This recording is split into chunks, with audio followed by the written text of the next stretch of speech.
My sister-in-law told my stalker ex where to find me. Now he won't leave me alone. My ex Jake chased me through our neighborhood with a machete 3 years ago during his first psychotic break. After his schizophrenia diagnosis, I stayed to help, took him to every appointment, managed his medications, kept him safe. I only left when he threatened to turn me and Sam into pasture for his bloodhounds after I started dating again. The only remaining connection was through Jess, my brother's girlfriend. She'd been Jake's friend since high school and refused to pick sides. When I got pregnant in January, I told family but asked them to keep it quiet. 24 hours later, Jake left me a voicemail claiming he'd file for custody of his baby. We hadn't spoken in over a year. He didn't know where I lived or worked. Only Jess could have told him. He deserved to know, she said when confronted. He's better now with his medication. He threatened to kill me, Jess. That was during an episode. He's stable now. I made her promise. No more information about me or the baby. She swore she understood. Last weekend was my baby shower. 80 guests at a rented venue, supposed to be perfect. Then I saw Jake at the bar, scanning the crowd. Security tried escorting him out. He bit one of them, screaming that I was carrying his child, that we'd never really broken up, that Sam had stolen me. It took 5 people to remove him. I confronted Jess immediately. How could I keep your baby shower secret? She actually said. He's my friend too. I told you to tell him nothing. I didn't think he'd actually come. I cut her off, told her she was dead to me. My brother begged me to forgive her, said I shouldn't punish him for her mistakes. 2 days later, Jake showed up at my prenatal appointment. Somehow knew exactly when and where. Had to leave through the back while security detained him. Yesterday, he was outside my workplace with flowers, telling everyone he was surprising his pregnant fiancée. I haven't told him anything since the shower. Jess swore when my brother called. I promise. But Jake knew things. My appointment times, Sam's work schedule, which days I was alone. This morning, I found out how. Jake had created a Facebook page. Fighting for my baby, a father's rights story. Hundreds of followers. Photos of me from years ago. Ultrasound images that weren't mine but looked real. Long posts about how I was keeping his child away due to mental health discrimination. The comments were terrifying. People calling me ableist, offering legal advice, some offering to help him rescue his baby. One comment stood out. Stay strong, Jake. The truth always comes out. Jess Maxwell. I screenshot everything and called my brother. Your girlfriend is publicly supporting my stalker. That's not, she wouldn't. I sent the screenshots. Silence. An hour later. I went through her phone. She's been messaging him for months, sending photos from family events, your ultrasound pictures, Sam's work schedule. Oh my God. She's been feeding his delusions, telling him you still love him, that Sam is controlling you, that once the baby's born you'll come back.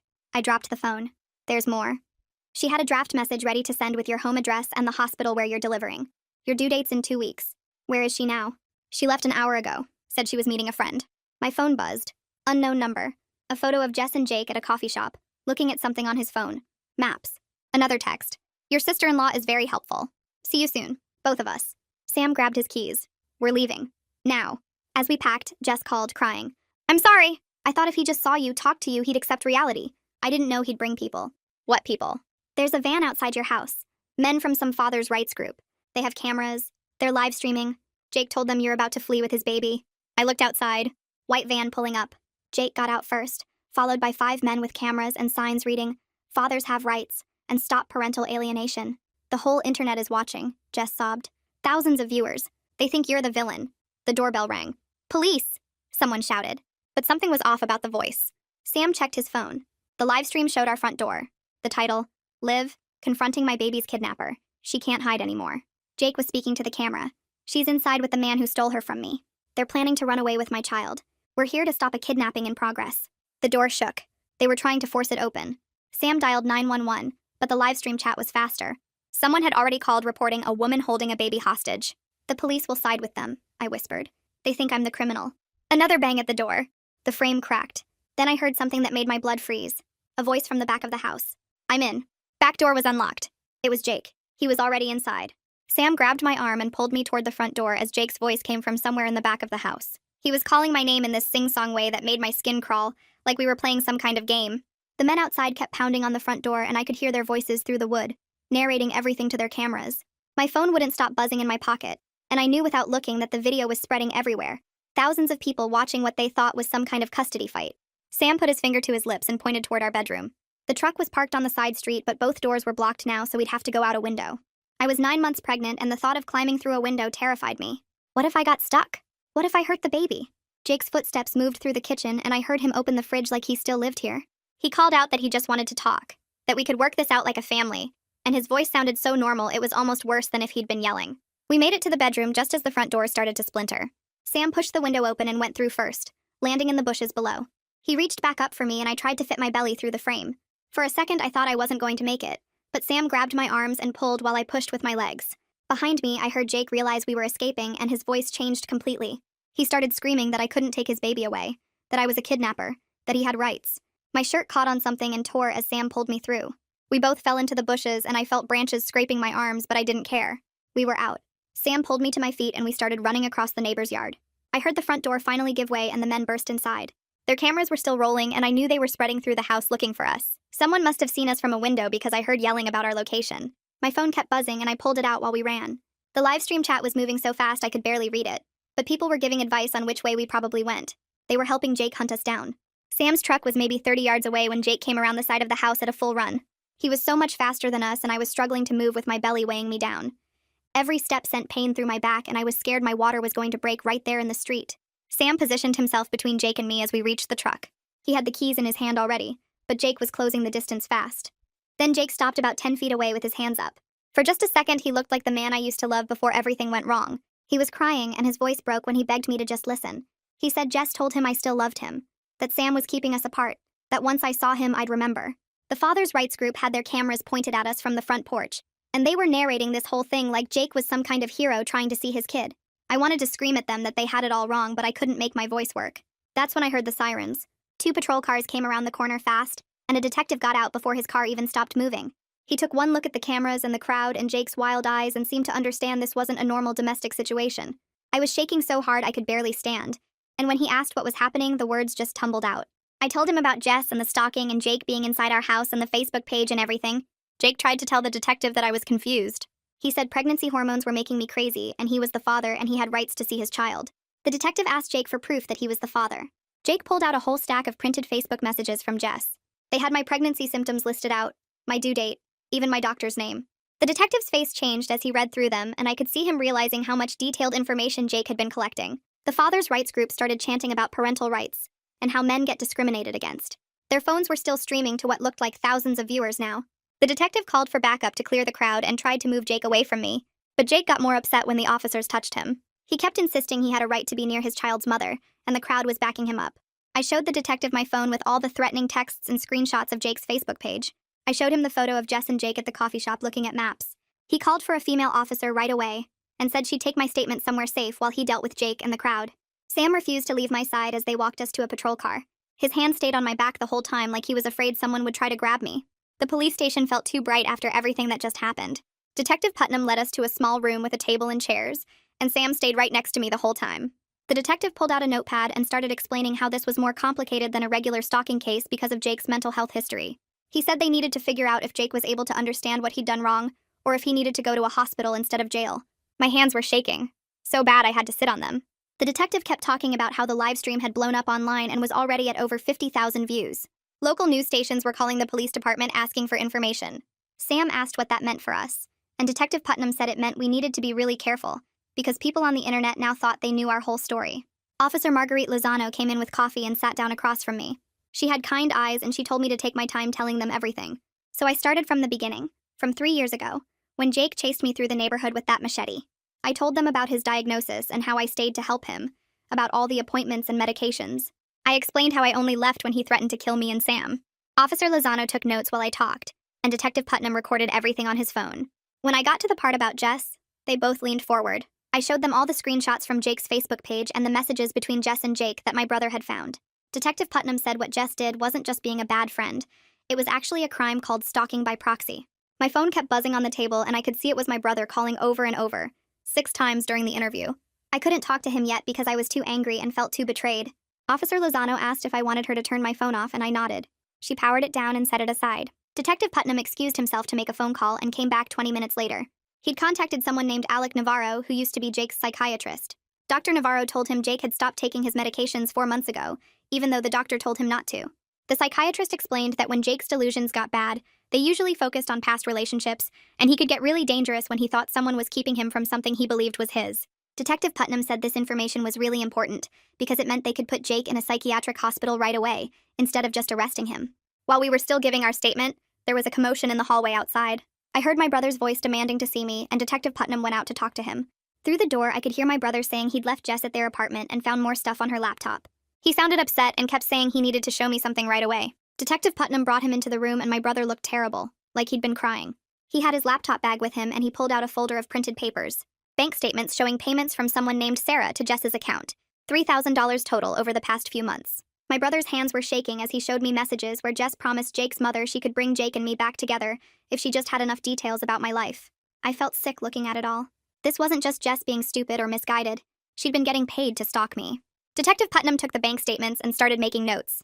He said this changed everything, because now they could charge Jess with financial fraud and conspiracy on top of the stalking charges. My brother sat down hard in one of the chairs and put his head in his hands. He kept saying he was sorry, that he should have seen what Jess was doing. Tears were running down his face and he showed me more messages where Jess told Jake's mother exactly when I'd be alone, what doctor's office I used, where Sam worked. She'd been so detailed and careful about it. I wanted to be mad at my brother, but looking at him I could see he'd been fooled just like I had. Officer Lozano brought him some tissues and he wiped his face. He told me he'd broken up with Jess as soon as he found the laptop evidence and moved his stuff out of their apartment. He said he knew I probably hated him, but he needed me to know he never would have let this happen if he'd known. Detective Putnam got another phone call and stepped out again. When he came back, he said Jake was being taken to county hospital for evaluation. A doctor there had determined Jake was a danger to himself and other people, so they were putting him on a 72-hour psychiatric hold.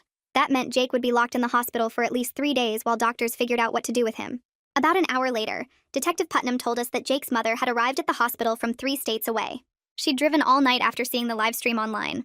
The detective said she was really upset when she found out Jake had stopped his medications and that Jess had been helping his delusions get worse. Jake's mom was cooperating with the police and had brought all of Jake's medical records and history to help with the case. Sam asked if we could go home and Detective Putnam shook his head. He said our house was surrounded by news vans and people from those fathers' rights groups who still believed Jake's version of everything. It wasn't safe for us to go back there. I didn't know where we were supposed to go. My best friend Anya called Sam's phone since mine was turned off.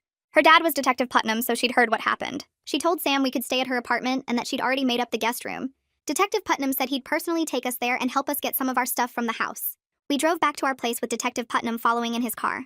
There were 4 news vans parked on the street and a small group of men still standing on the sidewalk with their signs. Detective Putnam went and talked to them while Sam and I went inside through the back door. The house felt wrong now, like it wasn't safe anymore. We threw clothes and toiletries into bags as fast as we could. I grabbed my prenatal vitamins and the folder with all my medical paperwork. Sam got his laptop and some work clothes. We were only inside for maybe 15 minutes, but it felt like forever. As we were leaving, I got this sharp pain in my stomach that made me double over. Sam caught me before I fell and asked if I was okay. Another pain hit and I realized this might be contractions. We were 2 weeks from my due date, but all the stress might have triggered early labor. Detective Putnam saw me bent over in pain and immediately called for an ambulance. Sam was freaking out asking if the baby was coming and I couldn't answer because the pain was so bad. The ambulance got there in under 10 minutes and the paramedics loaded me onto a stretcher. Sam climbed in with me and we headed to the hospital with Detective Putnam following behind. At the emergency room, they got me into a bed right away and paged my doctor. Dr. Connor Shaw showed up still wearing his regular clothes because he'd been home for the evening. He checked me over and did an ultrasound while I tried not to panic about the baby. After what felt like hours but was probably only 20 minutes, Dr. Shaw told me the cramping was something called Braxton Hicks contractions, not real labor. The baby wasn't coming yet, but my blood pressure was way too high, and he was worried about me. He said I needed to be on bed rest for the next few days at least. He wrote everything down in my chart for the restraining order case we'd have to file, noting that the stalking was causing dangerous medical problems. They kept me in the hospital for a few hours to monitor the baby and make sure my blood pressure came down. Sam never left my side, and Detective Putnam waited in the hallway the whole time. When they finally released me around midnight, Detective Putnam drove us to Anya's apartment himself. Anya had stayed up waiting, and she hugged me as soon as we walked in. She'd made up the guest room with fresh sheets and had snacks and water bottles on the nightstand. I was so exhausted I could barely stand, but I couldn't sleep yet. Anya pulled up the live stream on her laptop because I needed to see what people were saying. The video had over 200,000 views now. The comment section was full of people supporting Jake and calling me terrible names. They said I was a vindictive ex trying to keep a father from his child. They said I was discriminating against Jake because of his mental illness. Some comments said Sam had brainwashed me. The fathers' rights groups had made me their big cause and were sharing the video everywhere. Anya showed me posts on different websites where people had shared our address and Sam's workplace information. We were being doxxed by hundreds of strangers who believed Jake's delusion was real. Some of the comments were scary, people saying they hoped someone would rescue the baby from me. Sam took the laptop away and closed it. He said I didn't need to see any more of that right now, but I kept thinking about all those people out there who thought I was the bad guy in this situation. Detective Putnam texted Sam around 2 in the morning saying he was still at the police station working on our case. He'd contacted something called the FBI Cybercrimes Division, because the doxing and online harassment involved people from different states, which made it a federal issue. He was building a case against Jake and Jess, but also against the leaders of the father's rights group who'd organized the invasion of our house. By the time the sun came up, Detective Putnam had enough evidence to request emergency restraining orders against 5 people, Jake and Jess and 3 men who'd been at our house with cameras. The courthouse was old and smelled like cleaning products and paper. Sam held my hand while we waited in the hallway outside the courtroom. My brother sat 2 chairs down, not looking at either of us. Detective Putnam stood near the door talking to a woman in a dark suit who I figured was the prosecutor. My stomach hurt and the baby kept kicking like she could feel how nervous I was. I'd barely slept in 2 days thinking about seeing Jake again, even if it was just on a video screen. A bailiff opened the courtroom doors and called our names. Inside, the judge sat behind a big wooden desk that made him look small. The prosecutor, Harley Grimes, introduced herself and shook my hand. She had short gray hair and wore glasses on a chain around her neck. She told me to sit in the front row and just answer honestly if the judge asked me anything. On a large monitor mounted to the wall, Jake's face appeared. He looked cleaner than the last time I'd seen him, hair combed and wearing an orange jumpsuit. His eyes found me immediately through the camera, and he smiled like we were meeting for coffee. My whole body went cold. The judge asked Jake's lawyer to present his case first. The lawyer stood up and started talking about mental health discrimination, and how Jake deserved a chance to prove paternity. He said Jake was taking his medication now and was stable.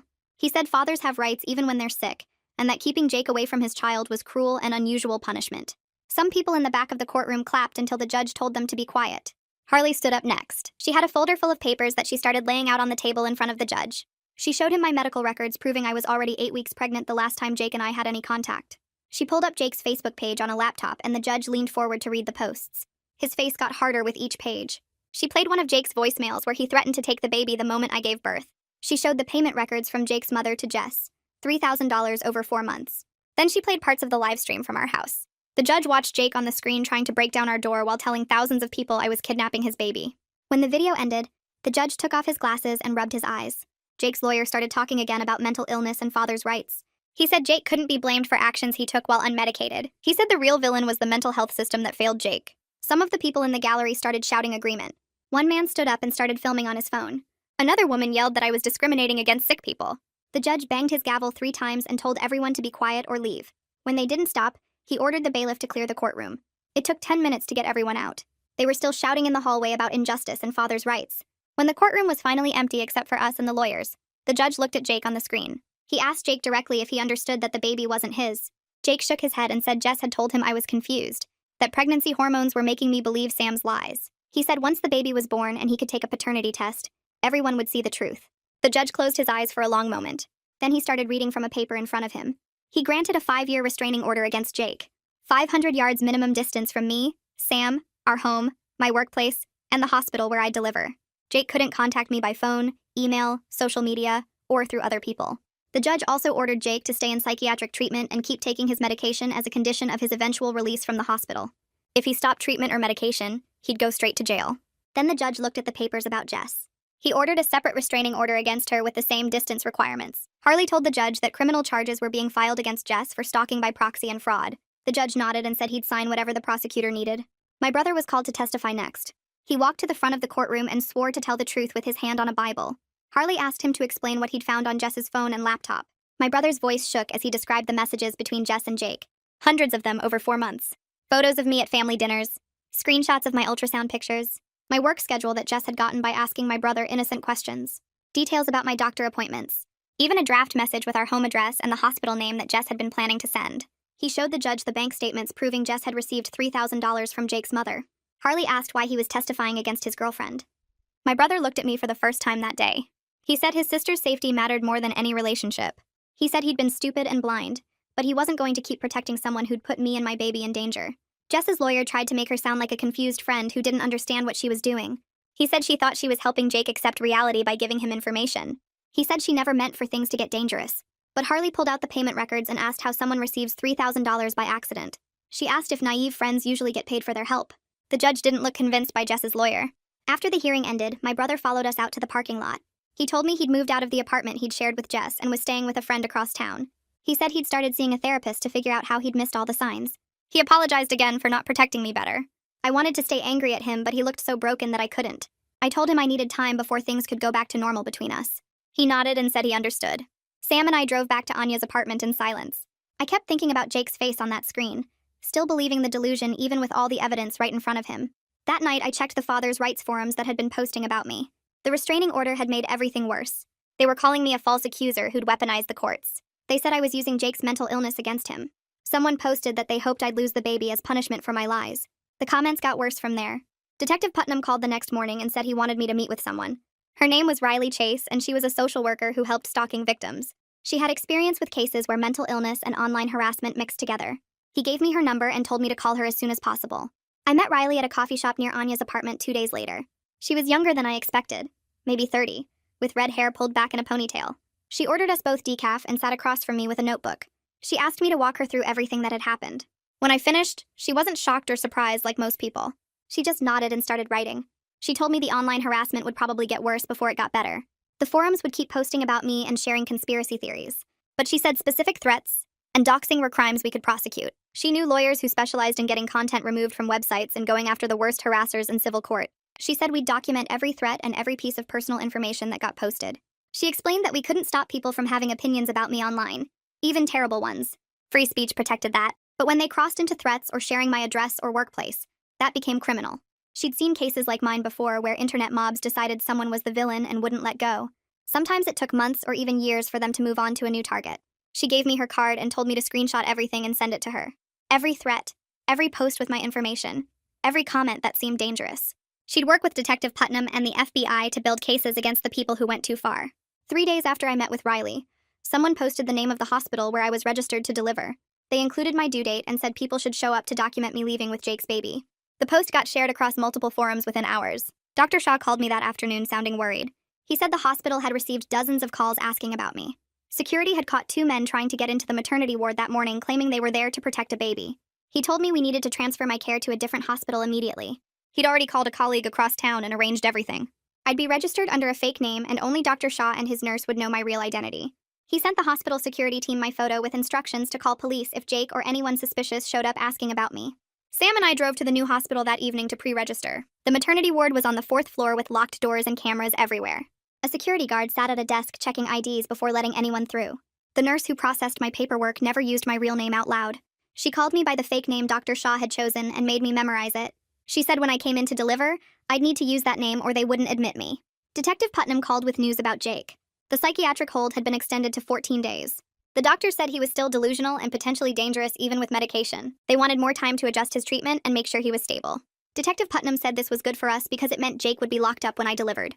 That same afternoon, Jake's mother showed up at Anya's apartment. Anya called me before letting her in, and I almost said no. But something made me agree to see her. She looked older than I remembered, with new gray in her hair. She sat on Anya's couch and cried while apologizing. She said she'd been desperate to help her son, and thought giving him information would help him accept reality. She said she'd paid Jess because Jess promised she could bring Jake and me back together. She'd believed Jess when Jess said I still loved Jake and just needed reminding. She said she realized now that she'd enabled Jake's delusions and made everything worse. She was working with the prosecutors and had given them all her records of the payments to Jess. She'd also signed papers giving Jake's doctors full control over his treatment, so he couldn't refuse medication anymore. She asked if there was anything she could do to help protect me and the baby. I told her the best thing she could do was make sure Jake stayed in treatment and on his medication for the rest of his life. She promised she would and left me her phone number in case I ever needed anything. 2 days after Jake's mother left, Sam and I met with a real estate agent named Jonathan, who specialized in secure apartments. He showed us 3 buildings across town, each one farther from our old neighborhood, and the memories of that terrible night. The first place had a doorman, but the windows felt too exposed, facing a busy street where anyone could stand and watch. The second had better security, but the rent made Sam's face go pale when Jonathan quoted the monthly cost. The third building sat on a quiet block with a gated entrance, cameras covering every angle, and a lobby guard who checked IDs before letting anyone past the front desk. The apartment itself was smaller than our house, just 2 bedrooms on the 4th floor, but the moment I walked in, I felt something I hadn't felt in weeks. Safe. Sam squeezed my hand, and I knew he felt it too. Jonathan pulled out the paperwork and started explaining deposits and lease terms, while I calculated how much we'd need to move in. Between first month, last month, security deposit and moving costs, we were looking at nearly $8,000. We had maybe half that in savings. I felt my chest tighten as the safe feeling started slipping away. Jonathan must have seen my face change because he paused mid-sentence and asked if we needed a minute to discuss finances. Sam started to say we'd need to think about it when my phone rang. Detective Putnam. He asked where we were and I told him about the apartment hunting. He was quiet for a second, then said he might be able to help with the costs through a victim assistance program the county ran for people whose homes had been compromised by stalkers. He said he'd already started the paperwork after seeing our situation and thought we'd qualify for up to $10,000 in moving expenses. The relief made me dizzy. Sam took the phone and got the details while I sat on the apartment's empty living room floor, one hand on my belly where the baby was kicking. Jonathan gave us an hour to sort things out and stepped into the hallway. Detective Putnam connected Sam with someone from the Victim Services Office who confirmed they could expedite our application, given the urgency and the online threats. By the time Jonathan came back, we were signing the lease. My brother called that evening asking to meet somewhere neutral to talk. I almost said no, still angry about Jess and how long he'd let her access to our family continue. But Sam reminded me that my brother had been the one to finally expose what Jess was doing, that he'd given prosecutors everything they needed. We agreed to meet at a coffee shop near Anya's apartment the next morning. He was already there when I arrived, sitting at a corner table with 2 cups in front of him. He'd ordered my usual decaf now because of the pregnancy, and the small gesture made my throat tight. He stood when he saw me but didn't try to hug me, just gestured to the chair across from him. We sat in awkward silence for a minute before he started talking. He said he'd moved out of the apartment he'd shared with Jess, couldn't stand being in the space where she'd plotted against me. He'd cut off all contact with her and changed his number so she couldn't reach him. He was cooperating fully with the prosecutors, had given them his testimony about finding the messages on her phone and the payments on her laptop. He said he knew sorry wasn't enough, that he should have seen what she was doing sooner, should have questioned why Jake always seemed to know things only family should know. His voice cracked when he said he'd chosen his relationship over his sister's safety, and he'd have to live with that. I let him finish before I spoke.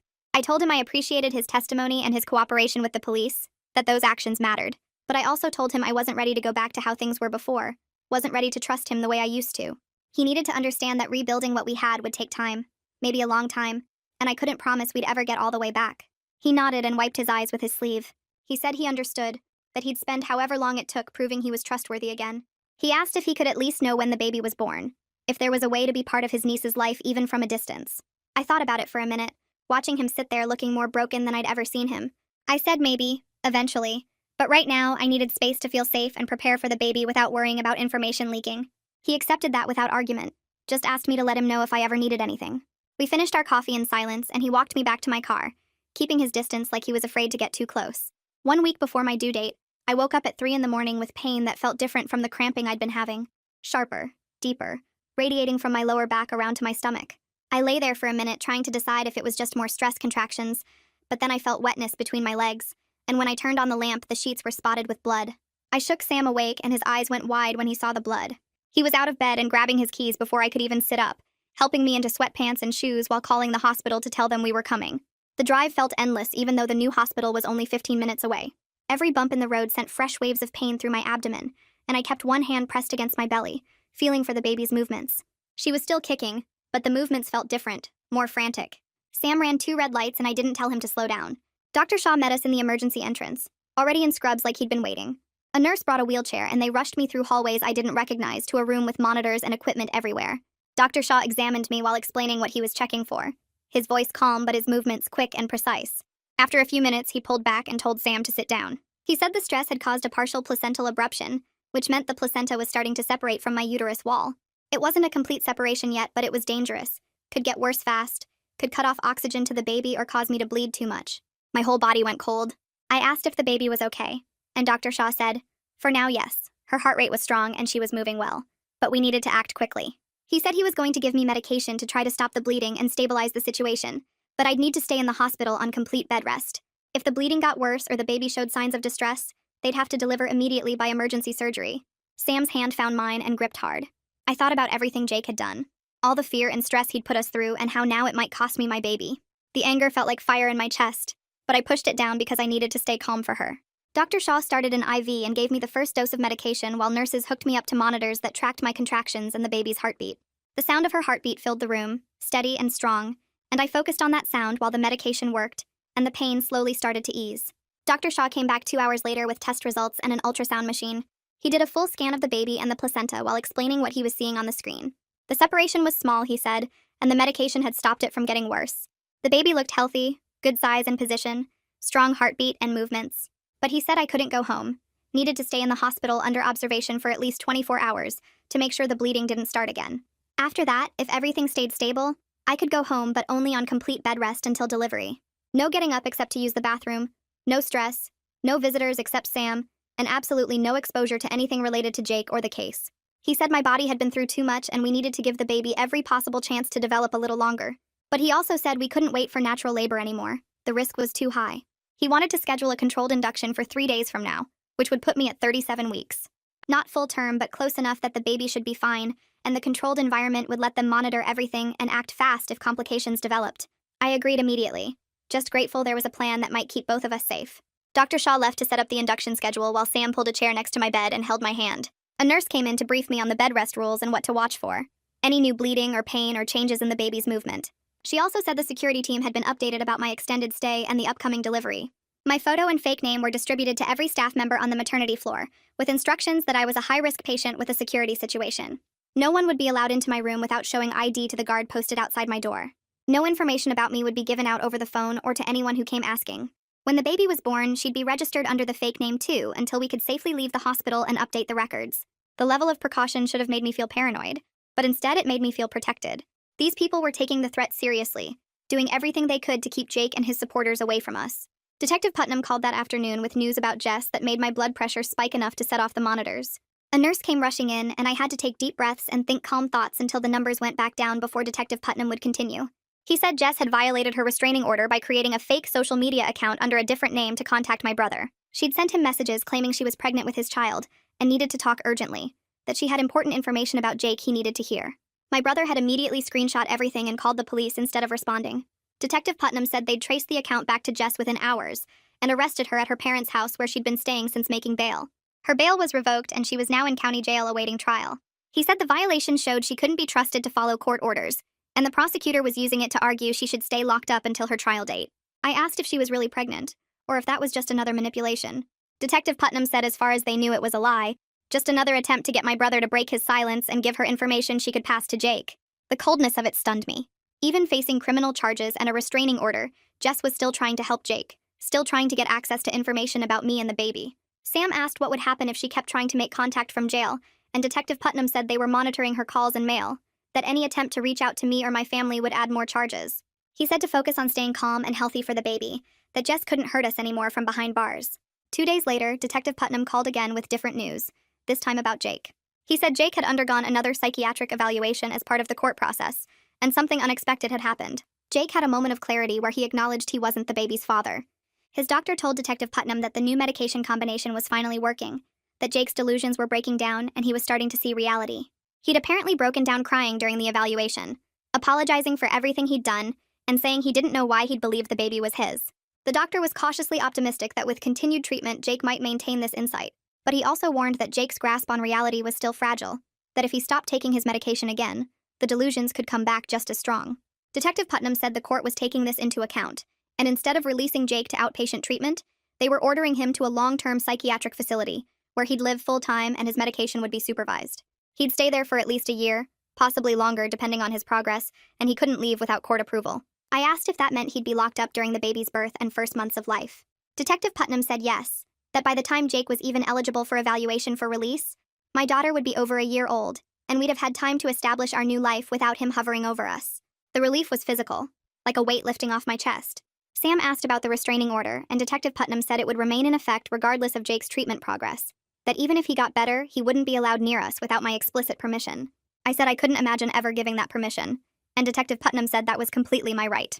Harley Grimes, the prosecutor handling both Jake and Jess's cases, called me directly the next day to update me on the formal charges. Against Jake, she'd filed stalking charges, criminal trespass for breaking into our house, making terroristic threats for the things he'd said in his voicemails and messages, and violating the protective order for the baby shower incident and the workplace ambush. Each charge carried serious prison time, but given Jake's mental illness, Harley said the focus was on getting him long-term psychiatric treatment, rather than just punishment. She wanted him somewhere he couldn't hurt anyone, and where he'd have to stay on his medication. Against Jess, the charges were more extensive because Jess didn't have the mental illness defense. Harley had filed stalking by proxy for feeding Jake information, fraud for the payments she'd received from Jake's mother under false pretenses, conspiracy for coordinating with Jake to track my movements, and harassment for the social media posts supporting Jake's delusions. Harley said Jess was facing up to 5 years in prison if convicted on all counts, though she'd likely try for a plea deal. I asked what kind of deal she might get, and Harley said she wouldn't accept anything less than 3 years with mandatory counseling and full restitution for the costs her actions had caused us. The fathers' rights group leaders who'd organized the house invasion were facing criminal trespass and conspiracy charges. Harley said 3 of them had already accepted plea deals that included probation, community service, and orders to remove all content about me from their platforms. They also had to post public corrections admitting they'd been wrong about the situation. I asked if that would actually reach all the people who'd seen the original livestream, and Harley admitted probably not, but it was the best they could do legally. The important thing was establishing the truth in the court record, so if anyone did search my name, they'd find the real story. Riley Chase came to visit me in the hospital the day before my scheduled induction. She brought her laptop and said she wanted to help me prepare a victim impact statement for Jake's eventual sentencing hearing. I hadn't thought about having to face Jake again, even via video, and the idea made my heart rate spike. Riley saw the monitor jump and quickly reassured me that I wouldn't have to see him in person, could submit a written statement or record a video instead. But she said having a statement ready would be powerful, would help the judge understand the full impact of what Jake had done. We spent 2 hours working on it, Riley helping me organize my thoughts and focus on specific facts rather than just anger. She had me describe the machete incident 3 years ago, how I'd stayed to help Jake despite my fear, how I'd only left when his threats became too specific and too violent. Then the pregnancy announcement and Jake's immediate claim that the baby was his, despite us having no contact for over a year. The stalking escalation, the Facebook page, the baby shower attack, the workplace ambush, the home invasion with the live stream, the medical complications, the bleeding and placental abruption caused by stress, the fear that I might lose my baby because of his delusions. Writing it all down in chronological order was exhausting, but also cathartic, like I was finally organizing the chaos into something concrete and undeniable. Sam worked on his own statement in the corner of the room, writing about the fear of almost losing both me and our baby, about having to protect his family from someone who should have been safely in treatment. Riley said both statements would be powerful evidence of the harm Jake had caused and would help ensure he got the long-term treatment he needed. Detective Putnam called that evening to tell me the FBI's Cybercrimes Division had finished their investigation into the online harassment. They'd identified and interviewed the 3 most aggressive harassers who'd made specific threats against me. 2 of them, both men in their 30s from different states, were being charged with interstate harassment and cyberstalking. The third was a 17-year-old kid who'd gotten caught up in the father's rights rhetoric without understanding the reality of the situation. He was getting a warning and mandatory counseling instead of charges, but his parents had been informed and were horrified by what he'd done. Detective Putnam said several websites had removed Jake's Fighting for My Baby page and associated content after receiving legal demands from our lawyer. The page was still archived in a few places, and screenshots would probably circulate forever. But the main sources were gone, and anyone searching would now find articles about the arrests and charges instead. He said the online mob had mostly moved on to other causes, which was typical for internet outrage. I asked if we'd ever be completely free of it, and he was honest. Said probably not completely, but the worst of it was over. The people who mattered, the legal system and law enforcement, knew the truth. That would have to be enough. My brother proved his commitment to rebuilding trust by testifying at Jess's preliminary hearing 3 days after I delivered the baby. Sam stayed home with our daughter while Anya drove me to the courthouse, my body still sore from labor but determined to see Jess face consequences. My brother was already there, looking nervous in a suit I'd never seen him wear before. He saw me and started to approach but stopped when I didn't move toward him. Anya squeezed my hand and we took seats in the back of the courtroom.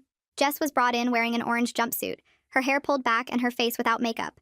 She looked smaller than I remembered, less threatening now that she was behind bars. The preliminary hearing was just to determine if there was enough evidence to proceed to trial, but Harley Grimes was thorough, presenting every piece of evidence methodically. My brother took the stand and testified about finding the messages on Jess's phone, the payments on her laptop, the draft message with our address and hospital information. He described how Jess had lied to him for months, had used their relationship to gain access to family information she then sold to Jake's mother and fed to Jake himself. His voice stayed steady, but I could see his hands shaking as he held the printed evidence. Jess's lawyer tried to cross-examine him, suggesting he was lying to protect his sister, but my brother shut that down immediately. He said he was testifying because what Jess had done was wrong and dangerous, that she'd helped a mentally ill man stalk his pregnant sister and nearly caused the loss of his niece. He said he'd learned to recognize manipulation and wasn't going to let Jess minimize her actions or play victim. The judge ruled there was more than enough evidence to proceed to trial and set a date for 2 months from now. After the hearing, my brother came over to where Anya and I were standing. He didn't try to hug me or make excuses, just said he hoped his testimony showed he was serious about making things right. I told him it was a start, that I'd seen him choose the truth over protecting Jess, and that mattered. He said he'd also started attending a support group for people who'd been in relationships with manipulative partners, that he was learning to recognize the red flags he'd missed with Jess. He was working on his own judgment and his own healing, so he could be someone I could trust again. I nodded and said I appreciated that. Then Anya and I left to get back to Sam and the baby. On the drive home, Anya said my brother looked different, more grown up somehow. I agreed, said maybe almost losing his family had finally woken him up to reality. 2 days before my scheduled induction, Jake's mother showed up at Anya's apartment. Sam answered the door and stood blocking the entrance until I told him it was okay. She looked older than when I'd last seen her at the courthouse, her face lined with worry and exhaustion. She asked if we could talk for just a few minutes, and I led her to the small kitchen table while Sam hovered protectively nearby. She told me Jake had been transferred to a secure psychiatric facility 2 states away for long-term treatment. The doctors there specialized in treatment-resistant schizophrenia and had already adjusted his medication plan. She'd signed over medical power of attorney to his treatment team, so she couldn't interfere with their decisions even if she wanted to. She'd also set up a trust fund to ensure Jake would have lifetime care regardless of what happened to her. Her hands shook as she pulled out papers showing all the legal arrangements she'd made. She said she knew nothing could undo what Jake had done to me, what she had enabled by paying Jess for information. She wasn't asking for forgiveness or trying to maintain a relationship. She just wanted me to know Jake would never be able to hurt me again, that she'd made sure of it. Then she asked if she could send a baby gift after delivery, maybe a savings bond or something practical that wouldn't require any contact between us. I told her I needed to think about it, that I wasn't ready to make decisions about any kind of connection between her and my daughter. She nodded and stood to leave, thanking me for even letting her explain. After she left, Sam asked if I was okay, and I realized I felt relieved rather than angry. Knowing Jake was far away in a secure facility, that his mother had given up control to professionals, made me feel safer than I had in weeks. The next morning, Detective Putnam called with news about the father's rights group. The 3 leaders who'd organized the invasion of our house had accepted plea deals. They'd each received 2 years probation, 200 hours of community service, and were ordered to remove all content about me from their websites and social media platforms. The plea deal also required them to post public corrections on their main pages, stating they'd been wrong about the situation, that I wasn't keeping a father from his child, that they'd participated in stalking a pregnant woman based on false information. Detective Putnam said the corrections wouldn't reach everyone who'd seen the original live stream, but it was a legal victory that established the truth in official records. Their followers would still believe what they wanted to believe, but anyone who looked into the case would find the court documents showing what really happened. He said the FBI was still investigating the more serious online threats and doxing, that several people might face federal charges. I thanked him for everything he'd done, and he told me he'd check in after the baby was born to make sure hospital security was maintaining protocols. Hanging up, I felt like another piece of the nightmare was dismantled, slowly but steadily. That evening, Anya surprised me by transforming her living room into a baby shower space. She'd invited Sam, my brother, and 2 other close friends whose information had never been compromised by Jess. There were pastel decorations, a small cake, and a pile of wrapped gifts on the coffee table. It was everything the original shower should have been, peaceful and joyful without the fear of Jake appearing. My brother arrived carrying a large wrapped box and hugged me carefully, mindful of my pregnant belly. We played simple games and ate cake while Anya told funny stories about her own mother's pregnancy with her. When I opened presents, there were practical things like diapers and baby clothes, but also thoughtful gifts like a handmade baby blanket from my brother. He'd learned to crochet specifically to make it, spending weeks on the intricate pattern. Inside was a card promising to be the best uncle, to protect his niece, to never let anyone hurt our family again. I started crying reading it and couldn't stop, overwhelmed by how different this felt from the chaos and terror of recent weeks. Sam held me while I cried, and my brother apologized for making me emotional. I told him these were good tears, that I needed to feel this kind of happiness again.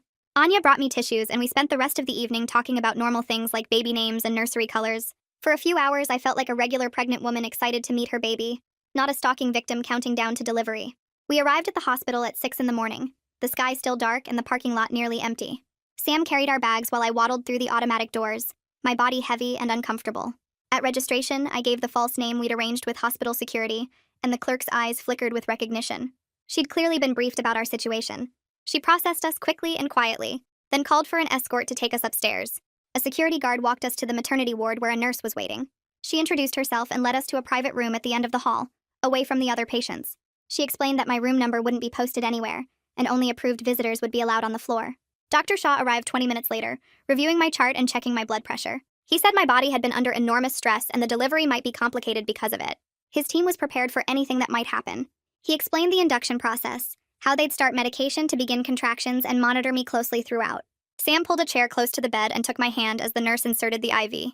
The medication started dripping into my veins, and Dr. Shaw said it would take a few hours before real labor began. He told me to try to rest while I could.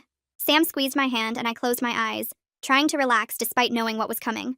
Labor started slowly, just mild cramping at first that gradually built into real contractions. By mid-morning, I was breathing through them, gripping Sam's hand while the nurse checked my progress.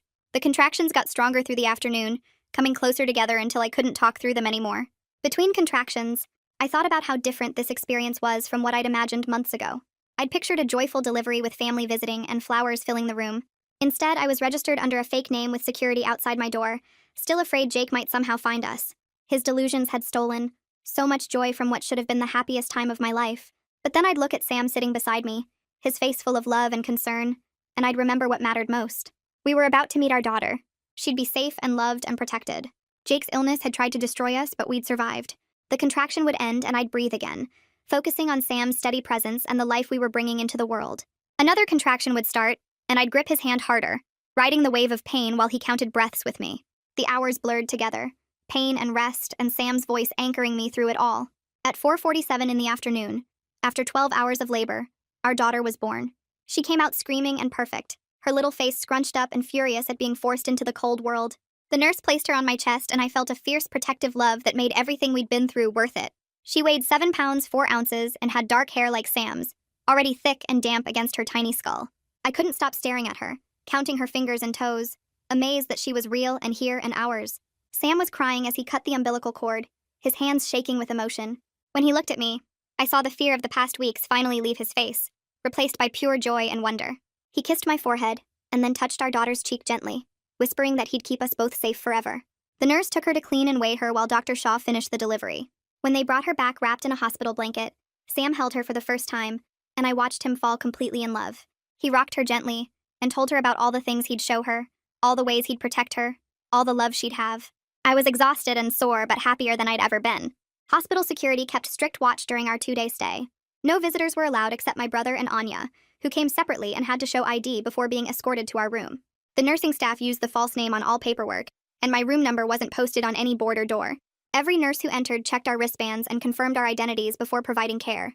Detective Putnam called twice to confirm there'd been no suspicious activity around the hospital, no one asking questions about recent deliveries or trying to access maternity ward records. He said Jake's supporters online had mostly moved on to other causes, though a few diehards were still posting conspiracy theories. He'd alerted hospital security about specific usernames to watch for. My brother visited the evening after delivery, bringing flowers and a stuffed animal for his niece. He held her carefully, tears streaming down his face as he told her he'd always protect her. Anya came the next morning with a care package full of snacks and magazines, sitting with me while Sam went to the cafeteria.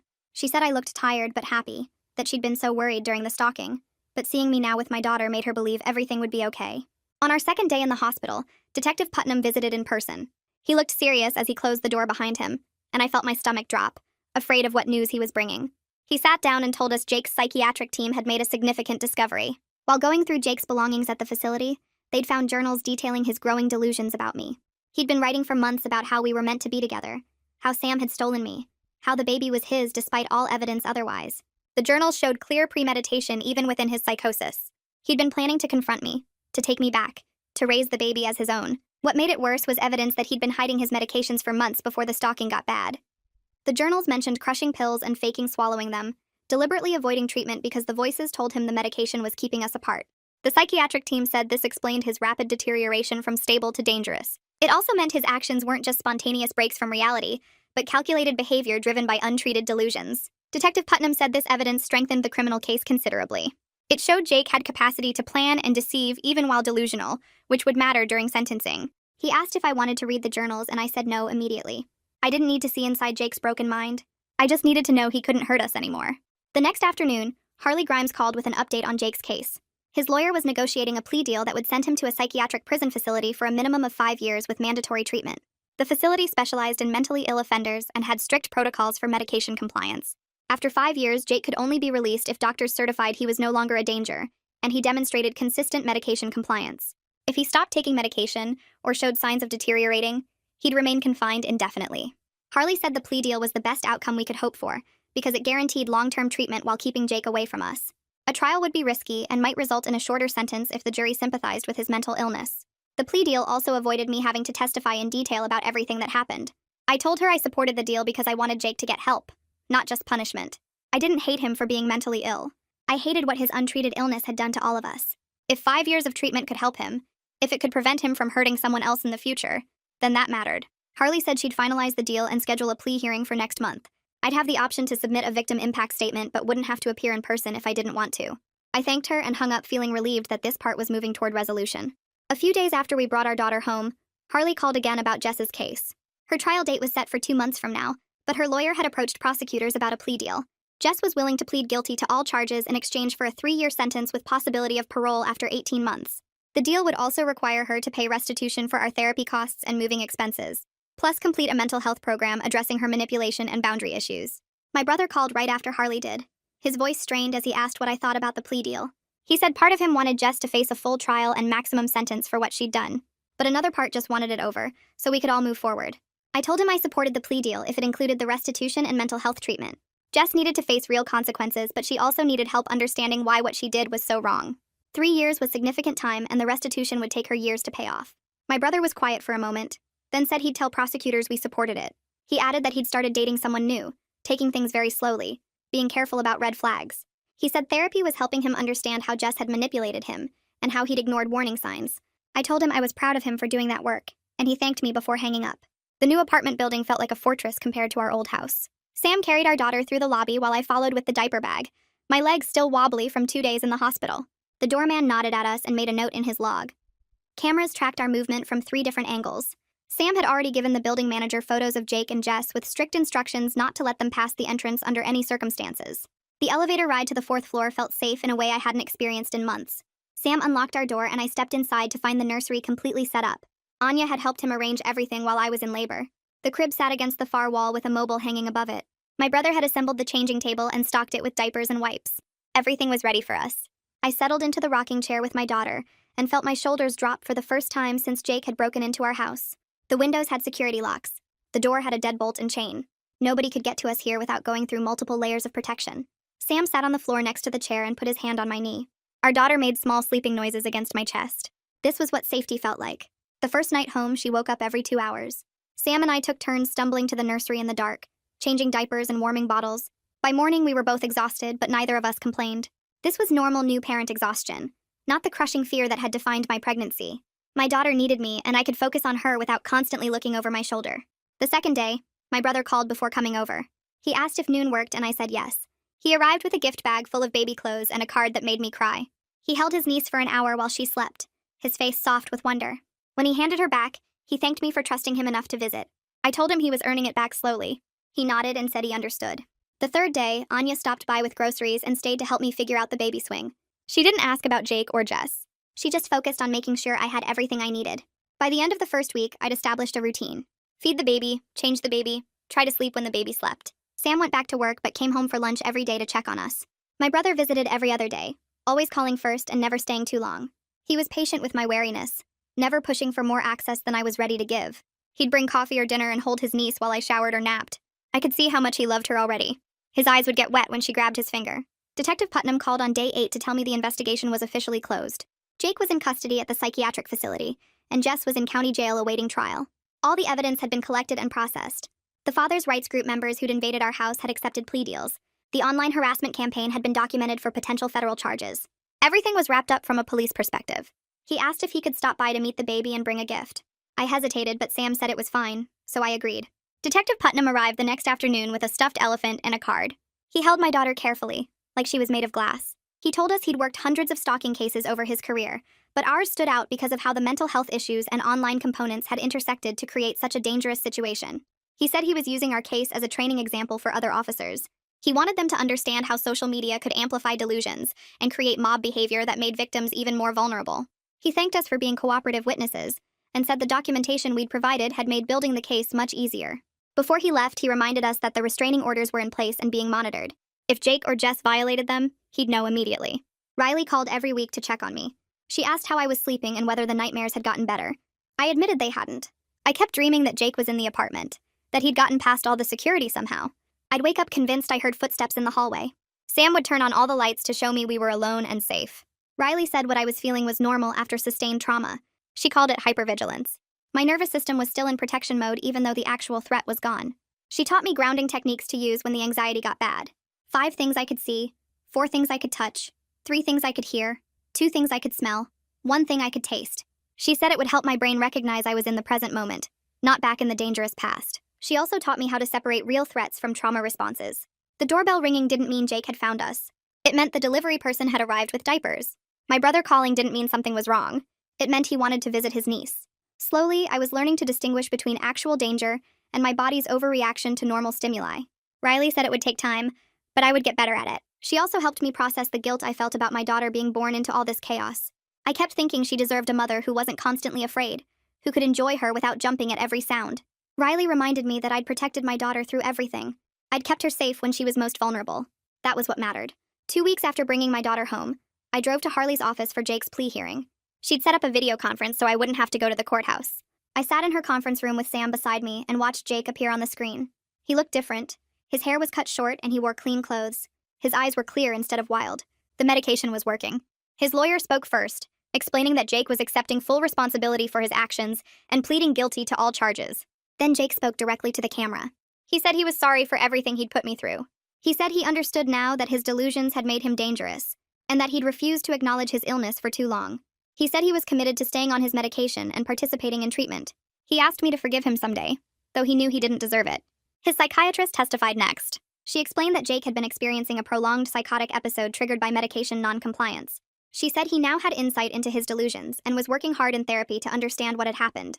She recommended the psychiatric prison facility because Jake needed long-term structured treatment with accountability.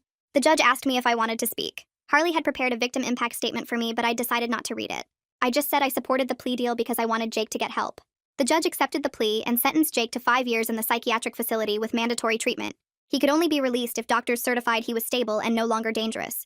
If he stopped taking medication or showed signs of deteriorating, he'd stay confined. Harley said it was the best outcome we could have hoped for.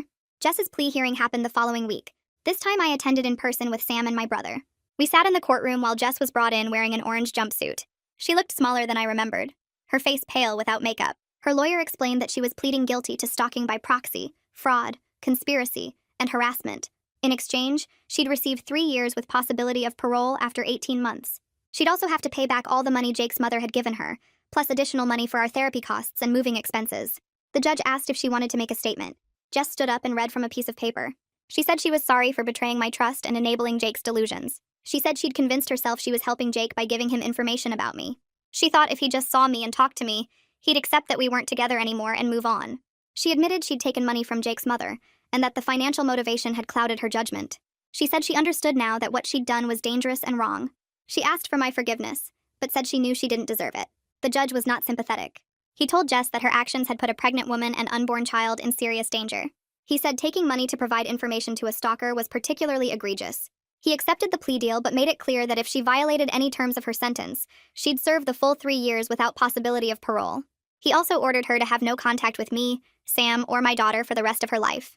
After the hearing, my brother walked with us to the parking garage. He said seeing Jess accept responsibility had helped him find some closure. He'd spent months wondering if he'd missed obvious signs, or if she'd been that good at hiding her true nature. His therapist was helping him understand that Jess had been manipulative from the start, and that he shouldn't blame himself for trusting someone he loved. He told us he'd started dating someone new, a woman he'd met at the gym. They were taking things very slowly. He was being careful about red flags and paying attention to how she treated other people.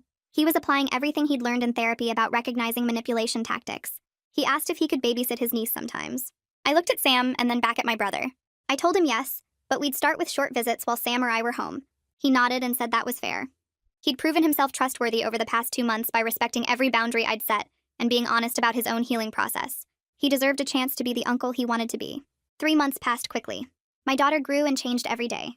She started smiling and making cooing sounds. She slept for longer stretches at night. Sam and I adjusted to being parents. The online harassment that had been so intense during the stalking gradually died down. The father's rights groups moved on to other causes and other people to target. The posts about me were still out there, but they got buried under newer content. Most people who'd believed Jake's story never saw the court records or news articles that told the truth. But enough people did that. The narrative shifted. Riley helped me work with a lawyer to get the worst content removed from search results and social media platforms. We sent legal demands to websites hosting Jake's Facebook page and similar content. Most of them complied rather than face lawsuits. It wasn't perfect, but it was better. I could search my own name without seeing dozens of posts calling me a villain. Sam suggested couples counseling, and I agreed immediately. We'd survived something that destroyed many relationships. We needed help processing the trauma together and making sure we stayed strong. Our counselor met with us every week. She helped us talk about the fear we'd both felt and the ways we'd supported each other through the crisis. She pointed out that we'd communicated well under extreme pressure and trusted each other when it mattered most. Those were foundations we could build on. She also helped us process our individual trauma responses. Sam had nightmares about not being able to protect us. I had panic attacks when unexpected things happened. We learned how to support each other through those moments without taking on each other's anxiety. One night after a session, Sam told me he wanted to marry me. He said he'd been planning to propose before everything happened with Jake, but he'd wanted to wait until we were both healed enough to actually enjoy planning a wedding. He didn't want our engagement to be overshadowed by trauma. I told him I felt the same way. We agreed to wait a little longer, until we felt more settled and peaceful. I took my daughter to her 4-month checkup on a Tuesday morning. Dr. Shaw measured and weighed her, checked her reflexes, asked about her feeding and sleeping patterns. He said she was healthy and developing perfectly. He told me he was proud of how I'd protected her through everything. He said a lot of women in my situation would have gone into premature labor, or had serious complications from the stress, but I'd managed to carry her to term and deliver her safely. He said that took real strength. He cleared me to return to work part-time if I wanted, though he recommended continuing therapy to manage any lingering stress. I told him I was thinking about it. Sam and I had talked about me staying home for the first year, but I missed working and having adult conversations that weren't about diapers or feeding schedules. Dr. Shaw said whatever I decided was fine as long as I was taking care of my mental health. He reminded me that postpartum depression could be made worse by trauma, and I should watch for warning signs. I promised I would. I got a call from Detective Putnam 2 weeks later. He said Jake's treatment team reported he was doing well with a new medication mix. Jake was going to therapy every day and talking about what he'd done. The doctor said he understood now that the baby wasn't his, and that he'd hurt me badly. Jake asked his mother to tell me he was sorry. Detective Putnam made it clear that Jake wouldn't be getting out anytime soon, probably not for years, but the doctors thought he might actually get better if he kept taking his medicine. I thanked Detective Putnam and hung up. Part of me was glad Jake was getting help. Part of me still felt angry that it took all this to make him take his medicine seriously. My brother came over that evening after I texted him. We sat on the couch while Sam held the baby in the nursery. My brother looked tired, older than he had a few months ago. He told me he'd been seeing a therapist twice a week to work through everything with Jess. I said I was glad he was getting help. He asked if I'd ever forgive him for not seeing what she was doing. I looked at him for a long time before I answered. I told him I forgave him. He started crying right there on my couch, covering his face with his hands. He said he'd been working so hard to be someone I could trust again, that he knew he'd failed me by not seeing through Jess sooner. I hugged him and told him we'd be okay. We agreed to start having family dinners once the baby was a little older, maybe once a week. He said he wanted to be the best uncle possible. I believed him. 6 months passed faster than I expected. The baby was sitting up on her own and starting to eat solid foods. Anya convinced me to join a mom and baby class at the community center on Tuesday mornings. I was nervous the first time we went. I kept looking over my shoulder in the parking lot, checking to make sure no one was following us. Inside the community center, there were 8 other moms with babies around the same age. We did songs and played with toys on colorful mats. After class, one of the other moms asked if I wanted to get coffee. Her name was Rachel, and her daughter was 2 weeks older than mine. We sat in the coffee shop attached to the community center and talked about sleep schedules and teething. Rachel asked about my daughter's father. I didn't hesitate. I told her about Sam, about how supportive he'd been through everything, about how he was an amazing dad. I didn't mention Jake or the stalking or any of it. For the first time in months, I talked about my family without feeling like I had to defend or explain anything. It felt normal. It felt good. Sam proposed on our daughter's first birthday. We'd had a small party that afternoon with just my brother Anya and a few close friends. After everyone left and we put the baby down for the night, Sam asked me to sit with him in the living room. He got down on one knee right there on our apartment carpet. He said I was the strongest person he'd ever met. He said he wanted to spend the rest of his life making me feel as safe and loved as I made him feel. He said he wanted to be my husband and raise our daughter together and build a real family. I said yes before he even finished talking. I was crying and laughing at the same time. The ring on my finger, and we held each other for a long time. We'd survived the worst thing I could imagine. Everything else felt possible now. We started planning the wedding right away. We decided to keep it small, just 20 people we trusted completely. My brother would walk me down the aisle since our parents had both passed away years ago. Anya would be my maid of honor. Our daughter would be the flower girl, though at 15 months old, she'd probably just toddle down the aisle or need to be carried. My brother had started dating someone new, a woman named Claire who worked at the hospital. We'd met her 3 times before we agreed she could come to the wedding. Sam's parents were flying in from Arizona. His sister and her husband would be there too.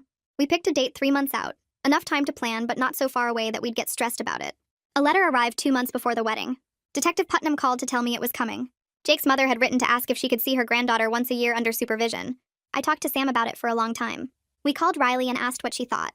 Riley said it was completely my choice, but that supervised visits with a grandparent were different from contact with Jake himself. She said if I decided to allow it, we should wait until our daughter was at least 2 years old and set very strict rules.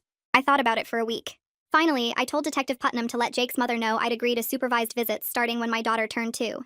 The visits would happen at a neutral location with a social worker present. Jake's mother could not talk about Jake or show pictures of him. If she broke any rules, the visits would stop forever.